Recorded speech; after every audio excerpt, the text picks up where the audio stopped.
স্বরাষ্ট্র উপদেষ্টা lieutenant general Mohammad Jahangir Alam Chowdhury বলেছেন, আগামীকাল ট্রাইব্যুনালে যে রায় হোক তা কার্যকর হবে।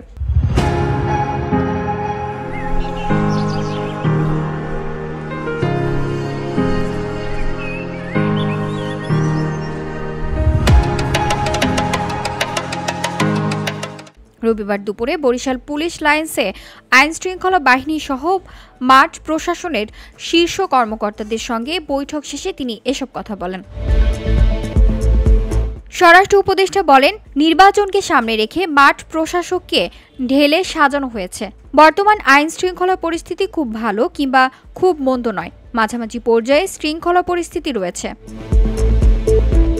তিনি বলেন, আগামী নির্বাচন কেন্দ্র করে কোনো ধরনের সহিংসতা কিংবা অপ্রীতিকর ঘটনা যেন না ঘটতে পারে সেই ব্যাপারে নির্দেশনা দেওয়া হয়েছে।